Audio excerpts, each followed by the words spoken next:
I did this in the beginning too. When we think of what we're divorced from, we want to see that we're divorced from an actual thing. Yeah. Death is not a figment of our imagination. Right. So it wasn't just that we believed a lie. We were actually dying. Mm-hmm. Do you see what I'm saying? Mm-hmm. Now, because we saw we were clothed in death, that caused us to believe a bunch of lies. And so, yes, those things were lies. But even had we not believed the lie, we would have still been dying. Right. Adam was still dying, right? Mm-hmm. So even if Adam had come to a great revelation about, well, none of those things were true that I was believing, he was still dying. And so the thing he had to be divorced from was the death. And where we float into Gnosticism, or what John or those guys called Gnosticism, is if we turn it all into just a belief. There wasn't a physical thing that had to happen, right? Which there had to be a physical death in order to us to be physically separated from death, right? And so just to explain the dynamics, because this is how people get the gospel messed up. Death dwelled in our bodies. Then it darkened our understanding about God and us. So the things we believed about us and the things we believed about God were a lie. Right. Absolutely, we needed those lies to be uprooted. Right? Absolutely, we want to believe the truth about God. But we also had to have the body of death we were going to separated, divorced. Mm-hmm. And that's what God wouldn't allow us to stay in. Right? God sees that the truth or the correct thinking comes when you can see a human body glorified and mortal. The truth comes then, right? Because you see this guy, Jesus, was dead. And then you see he's clothed in life. So what does that tell you about God? Did God abandon Jesus? No. Did God forsake Jesus? No. Is Jesus the Son of God? Yes. Is God his Father? Yes. What is it that persuades us of all that? That Jesus was raised in a glorified immortal body, right? And so that will do all the persuading. But until we could have our lives divorced from death, we couldn't eat from the tree of life. That's the whole dynamic that had to go on there. Right? It's a very specific thing. That's what Romans 5 is talking about when he says, by the righteousness of one man, Jesus. Mm-hmm. When it goes into justification of life, eternal life, justifies human beings or proves that they're the children of God. Well, Satan was accusing mankind of not being the children of God, right? So God come to prove that we are his children. The problem is we couldn't access the thing that had eternal life.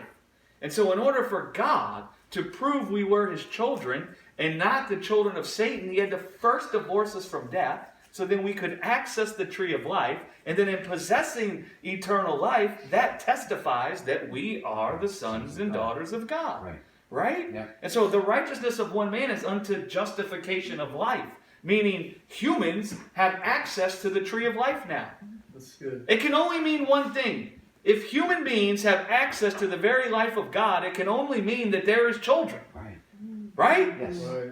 You can't have an inheritance in somebody unless they're your father. Right. Listen, Jay, you don't have an inheritance in my parents. No. I'm sorry. Yeah. It's because they're not your mother and father. Right? Yes. And so if you had an inheritance in them, that would be the evidence that you're their child. And so God come and remove the cherubims. The tree of life is free access to everybody now. That testifies that we are the children of God. Otherwise, how could we have an inheritance in him? Now, the question is, are you going to claim your inheritance? And that's what Paul would say. We're all standing in the grace of Christ. Nobody is standing in the sin of Adam. What would it mean to stand in the sin of Adam? You don't have access to the tree of life. Everybody has access to the tree of life now. Believers and unbelievers. Yes. Everyone. So guess what? No one can be standing in the sin of Adam. Because in the sin of Adam, no one could go to the tree of life. But now, by the righteousness of one man, Jesus, everyone's had their access restored. Right? Yes. And this is why the details can become important. Because people, they misinterpret the whole gospel. They say by the sin of one man, Adam, well, everybody was, condemned to death, free from their choice. So that must mean everybody has eternal life now, free from their choice. Yeah. No. You have to understand what we lost in Adam. Right. What we lost in Adam was the right to eternal life. Adam didn't have eternal life yet either. Right.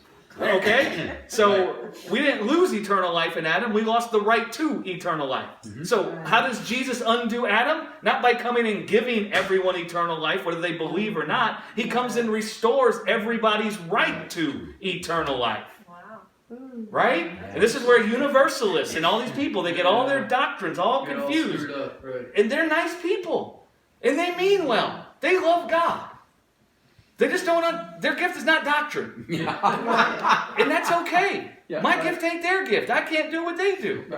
But we have to understand what happened there. We lost the right to eternal life in Adam. So the undoing of Adam is the restoration of our right to eternal life. So no one's standing in Adam. Everyone's standing in the grace of Christ because everybody's standing there with the cherubims moved out of the way. Right. And we have access, Paul says, into this grace in which we already stand through faith. Right? We believe. Right? And this is what Hebrews would come and say. The just shall find life by faith. But if any man cowers away from me in fear, my soul shall have no pleasure in that thing. Then it goes on to say that without faith it's impossible to please God. For he who comes to God must believe that he's a rewarder of all those who come to him. And so what's that saying there? We're all standing in the work Jesus did. All of us can come right up into the holiest place and eat from the tree of life. Any person can do it. Any person has free access into that tree of life.